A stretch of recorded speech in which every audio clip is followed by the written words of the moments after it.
सवाल पूछने आए हो? बिल्कुल चलो पीछे। नहीं हटेंगे। पीछे जाओ, पीछे जाओ, नहीं हटेंगे। पीछे जाओ। आप बुलाए हैं, पीछे जाओ, आप बुलाए हैं, पीछे जाओ, नहीं हटेंगे, पीछे जाओ, नहीं हटेंगे, पीछे जाओ, नहीं हटेंगे। पीछे जाओ, पीछे जाओ।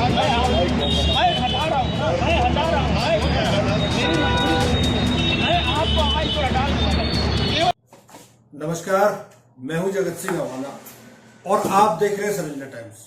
दोस्तों, इस समय जो ये दौर चल रहा है, इस दौर में आलोचना, निंदा और सरकार के खिलाफ बोलना आपको जेल की हवा खिला सकता है, चाहे फिर आप कोई भी क्यों ना हो। आप बड़े खिलाड़ी रहे हों, आप बड़े मंत्री रहे हों, आप बाबा रहे, बाबा हो, कोई हो, अगर आप जी हजूर वाले नहीं हैं।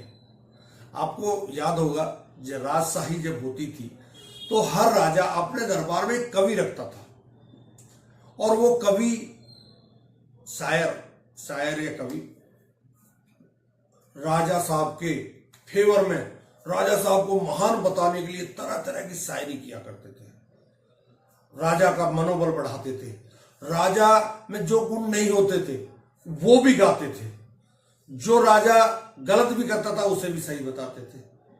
कुछ ऐसी ही पोजीशन आज इस देश में है। जब सरकार दिन को रात कहे तो हम रात कहेंगे, जब सरकार रात को दिन कहे तो हम उसको दिन कहेंगे। कुछ ऐसी परिपाटी डालना चाहती है सरकार।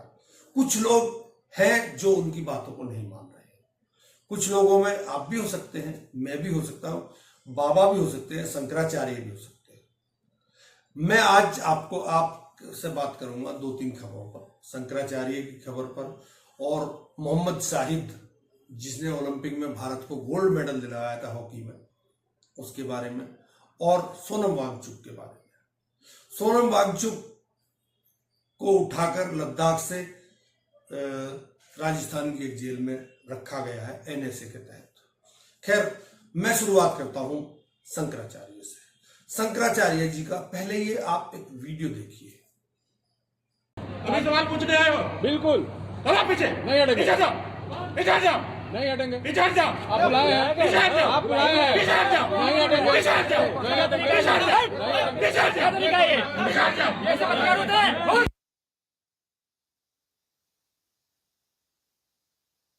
तो ये कौन है? अविमुक्तेश्वरानंद सरस्वती हैं, शंकराचार्य हैं। नरेंद्र मोदी साहब इस देश के प्रधानमंत्री हैं, ये बात सच है। लेकिन जब जब सनातन का जिक्र वो करते हैं तो इस बात को उनको भी समझना होगा, वो हर एक व्यक्ति को, कि धर्म अलग होता है। धर्म पॉलिटिक्स नहीं है, राजनीति नहीं है, और राजनीति करने वाला कोई एक राजनेता धर्म की लकीर खींच नहीं सकता, वो तय नहीं करेगा क्या है। शंकराचार्यों को बाकायदा भगवान माना जाता है सनातन में, जीवंत भगवान, ठीक है। तो वही शंकराचार्य, वो बात अलग है कि जब ये सरकार पर, उनकी नीतियों पर सवाल उठा लेते हैं तो ये सनातनी कहाँ रह पाएंगे, है ना। अंधभक्तों की फौज है तो सही, है ना। ऐसा ही एक पत्रकार पहुंचा, बताया जा रहा है डीडी न्यूज़ का पत्रकार था। अब डीडी न्यूज़, डीडी का मतलब सरकारी, और सरकारी वाला क्या कह रहा है? नहीं, हम नहीं हटेंगे, हम नहीं हटेंगे। इतनी हिम्मत अमित शाह जब ए करते हैं तो हिम्मत औकात हैसियत नहीं हो पाती। लेकिन यहाँ पूरा जोर और पूरे सवाल पूछे जाएंगे, पूरे सवाल, कि देखो देखो हम कितने ताकतवर पत्रकार हैं। हिम्मत नहीं हो पाती आंखों में आंखें डालकर पूछ लिया जाए किस हैसियत से तुम्हारा लड़का बीसीसीआई का और उसके बाद आईसीसी का अध्यक्ष बना। नहीं पूछा जा सकता कि जीएसटी तुमने लगाई थी, उसे कम करके कौन सा एहसान हम पर कर दिया। ये ताकतवर पत्रकार बना। धिक्कार है, धिक्कार है तुमको। देर सबेर हर हिंदू ये समझेगा, जैसे पलकों पर बैठाया था ना, वैसे उतार करके नीचे गिरा देगा। जान लो, कथनी करनी अंतर हो गया। अब जब जिसकी कथनी करने में अंतर हो जाता है उससे विश्वास हट जाता है। 150 मीटर दूर ही हमारी गाड़ी रोक दिया, उन्होंने कहा आप हमारे कार्यालय के सामने भी नहीं जा सकते। आप सोचिए हम क्या कह रहे थे। हम गाय के बारे में तो बात कर रहे थे।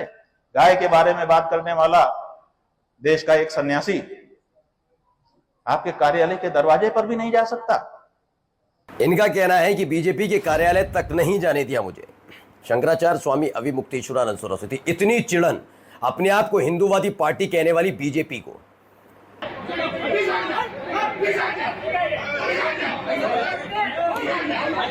पीछे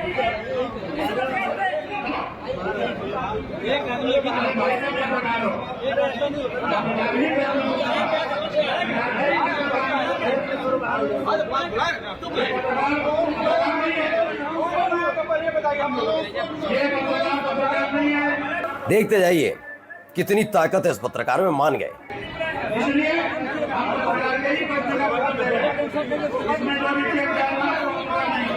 तो रामेश्वर नाथ मंदिर में पत्रकारों पर गुस्सा हो गए शंकराचार्य, मची अफरा तफरी। दरअसल आप ये भी खास तौर पर देखिए, जब ये बोले गुस्सा हुए तो किसी ने भी ऐसा नहीं किया कि हाथापाई कर दी हो, वरना इतनी देर में तो आप जानते हैं कि कैसे कैसे क्या क्या करवा देते हैं वो वाले लोग, वो वाले, समझ गए ना।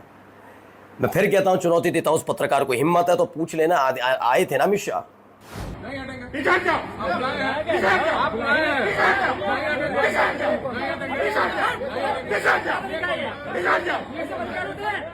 तो गौमाता को लेकर ये मसला उठ रहा था, जिसके बारे में बड़ी बड़ी डींगे पिछले 3-4 साल तक गाई जाती थी हर एक।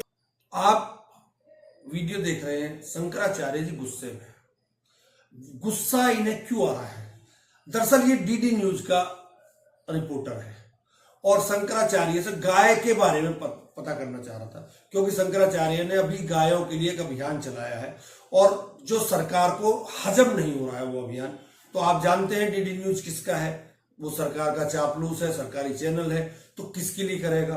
तो उसी पर शंकराचार्य जी को गुस्सा आ गया और उन्होंने इसको धमकाकर भगा दिया। और वो कह रहा है नहीं भागूंगा, नहीं जाऊंगा, आपने बुलाया था नहीं जाऊंगा, आपने बुलाया था नहीं जाऊंगा। अरे आप दरबारी हैं, हम भी मान रहे हैं आप दरबारी हैं, लेकिन आप किसी हमारे संत, आपको पता होगा ये संत हमारे इस देश के राष्ट्रपति से बड़े हैं, इस देश के प्रधानमंत्री से बड़े हैं, ये न्यायाधीश से बड़े हैं, ये अपने आप में कानून है और आप उनके साथ ऐसी बदतमीजी कर रहे हैं। वहीं आप देखिए ये बीजेपी का एक नेता है, वो लंठाचार्य कह रहा है। महाराज ये लंठाचार्य नहीं है, ये हमारे गुरु हैं, ये जगत गुरु हैं। आप इनकी महत्व का उसको नहीं समझते, लेकिन ये क्योंकि सरकार के खिलाफ बोलते हैं और सच्चाई बोलते हैं, इन्हें आप झूठ बुलवाना चाहते हैं। इनसे ये नहीं बोलेंगे, ये लंठाचार्य नहीं है, ये हमारे संत है और हमें संतों का सम्मान करना चाहिए।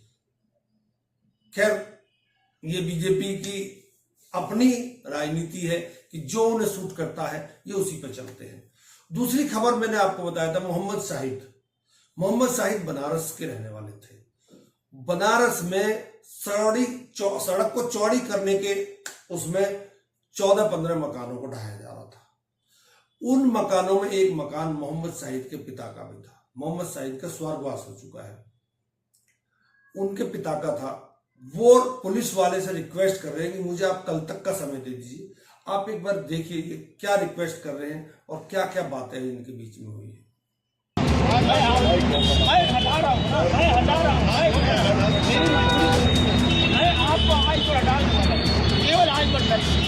बुलडोजर कार्रवाई की ये तस्वीरें उत्तर प्रदेश के वाराणसी से सामने आई है। बताया जा रहा है कि सड़क चौड़ीकरण के लिए इन 13 मकानों को ध्वस्त किया गया। अब सवाल ये उठता है कि आखिरकार इस कार्रवाई का विरोध क्यों हुआ और क्यों ये कार्रवाई राजनीति का केंद्र बन गई।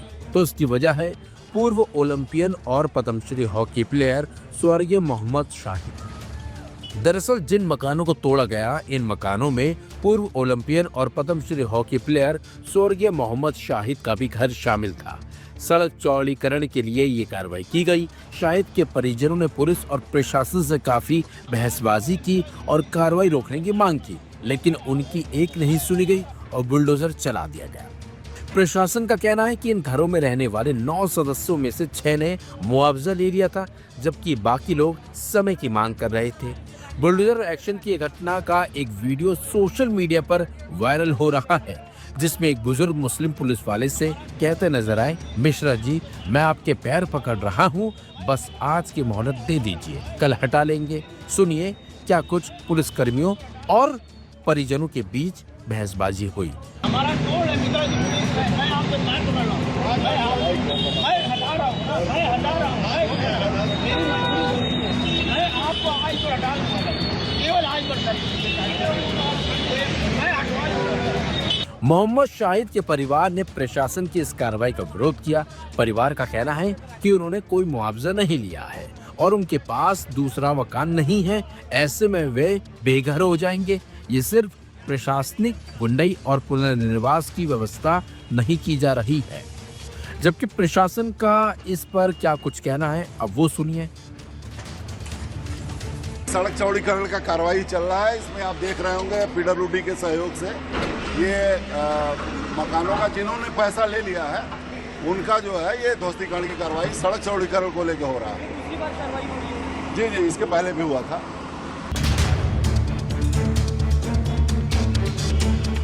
अब इस घटना से जुड़ा वीडियो सपा चीफ अखिलेश यादव ने एक्स पर पोस्ट किया है और शेयर किया। लिखा कि जुल्म करने वाले ना भूले ना इंसाफी की भी एक उम्र होती है। यानी कि सीधे सीधे अखिलेश यादव ने बीजेपी सरकार को घेरा है। तो वहीं नगीना सांसद चंद्रशेखर आजाद ने भी एक्स पर लिखा और बीजेपी को घेरा। उन्होंने लिखा कि यह शर्मनाक है कि भारत की शान बढ़ाने वाले हॉकी के जादूगर, पद्मश्री और अर्जुन पुरस्कार विजेता ओलंपियन मोहम्मद शाहिद जी के परिवारजन बनारस में सड़क चौड़ीकरण के लिए अपने घर को गिराने के लिए तैयार हैं। बस एक दिन की मोहलत मांगने के लिए हाथ जोड़कर और पैर पकड़कर गड़गड़ा रहे हैं। लेकिन भाजपा सरकार की बुलडोजर राजनीति में ना इंसानियत बची है, ना ही देश के नायकों का सम्मान। 1980 मॉस्को ओलंपिक में भारत को गोल्ड दिलाने वाले शाहिद साहब का परिवार आज सड़क पर खड़ा कर दिया गया। भाजपा की मुस्लिम विरोधी नीति अब खिलाड़ियों तक पहुंच गई है, जिनसे देश ने तिरंगे को ऊंचा लहराने का गौरव पाया। आज उनके परिवार को अपमानित किया जा रहा है।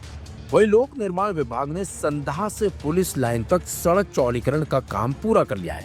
इस चरण में पुलिस लाइन चौराहे से कचहरी के बीच 59 मकानों को तोड़ने की कार्रवाई 3 चरणों में पूरी की गई है। प्रशासन का कहना है कि ये कार्रवाई कानून के मुताबिक की जा रही है, जबकि जिन लोगों के घरों पर कार्रवाई की गई है वो इसे गलत बता रहे हैं। लेकिन जिस तरीके से एक खिलाड़ी का अपमान किया गया है, उस पर भी अब सियासत शुरू हो चली है। अब देखना होगा कि ये सियासत कहां तक जाती है। योगी सरकार को घेरने का विपक्ष ने पूरा प्लान तो नहीं बना लिया। प्रधानमंत्री क्रिकेट में जीती हुई टीम को बोलते हैं ये देखिए ये सिंदूर है। क्या क्रिकेट और सेना के पराक्रम को एक साथ जोड़ा जा सकता है? मैं आपसे सवाल करता हूं। क्रिकेट में भारत पाकिस्तान से कई बार हारा है, परंतु युद्ध में कभी भारत पाकिस्तान से नहीं हारा। हमारी सेनाओं का पराक्रम है वो कि हम कभी उनके सामने नहीं हारे। खेल है, खेल में तो कोई भी हार सकता है, लेकिन उसे ऑपरेशन सिंदूर और सिंदूर में भी हराया, इसमें भी हराया। प्रधानमंत्री की ये ओछी हरकत है जो किसी भी रूप में स्वीकार्य नहीं है। भारत के कप्तान ने ट्रॉफी लेने से इनकार कर दिया, लेकिन उसका बदला पाकिस्तान के कप्तान ने किस तरह लिया, ये वीडियो देखिए आप। अब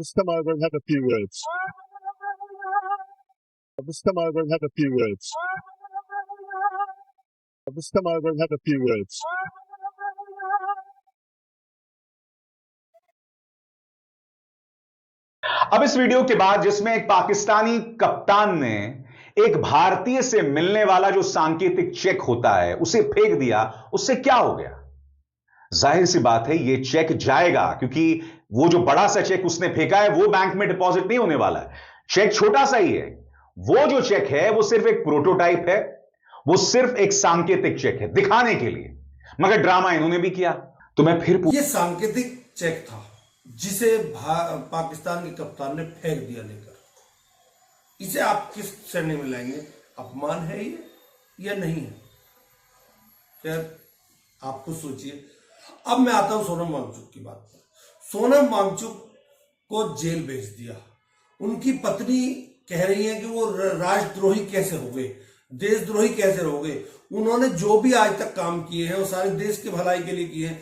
केवल एक बार पाकिस्तान ये गए थे, वहां एक कॉन्फ्रेंस थी, उसमें चले गए अगर 2 दिन के लिए, जहां वो बता रही हैं कि मैं भी साथ गई थी। एक बार सुनिए क्या बोल रही है वांगचुक की पत्नी। मैं आपको आवाज सुनाना चाहता हूं द एज को दिए गए एक लद्दाखी युवक की, उनकी आवाज सुनाना चाहता हूं। यह लड़की क्या कह रही है, इस पर गौर कीजिए कि हम वो लद्दाखी हैं जिन्होंने सीमा पर खड़े होकर देश की रक्षा की, और इसलिए मैं आम लद्दाखी लेह में रहने वाले हर शख्स को सलाम करता हूं। सुनिए इस लड़की के मन की व्यथा, सुनिए वो क्या कह रही हैं। We are not anti nationals, please remember that. ये नारा जो आप लोग लगा रहे हो एंटी नेशनलिज्म का, ये नहीं है। हम लोग हर जंग में, बॉर्डर में, जहां भी हो, इंफ्रास्ट्रक्चर में भी जो भी है, हम लोग हमेशा गवर्नमेंट के साथ ही है, आर्मी के साथ ही है, हर टाइम से थे, अभी भी है, पहले भी थे। So I don't understand the narrative कहाँ से आता है हम लोग एंटी नेशनल्स है। हम लोग बस अपना हक मांग रहे, हम लोग बोल रहे कि अगर ये हम लोग को भारत में रहना है, we are not asking for a separate country, ऐसा कुछ भी नहीं चल रहा है। तो आप लोग ये जो एंटी नैरेटिव, मतलब एंटी नेशनलिज्म का नैरेटिव लगा रहे हो, I don't think that's a very progressive thing for the country as well. Pakistan का विजिट जिसमें मैं भी साथ गई थी, तो वो एक ब्रीद पाकिस्तान करके कॉन्फ्रेंस थी जो कि यूनाइटेड नेशंस ने ऑर्गेनाइज की थी डॉन मीडिया के साथ। क्योंकि क्लाइमेट चेंज जो है, जो ग्लेशियर्स हैं, वो पिघलते वक्त ये नहीं देखेगा कि मैं पाकिस्तान में बह रहा हूँ कि मैं भारत में बह रहा हूँ। जो हिमालय के ग्लेशियर्स हैं वो चाइना, पाकिस्तान, इंडिया और के बिलियंस ऑफ लोगों की जानें उस पर निर्भर करती हैं।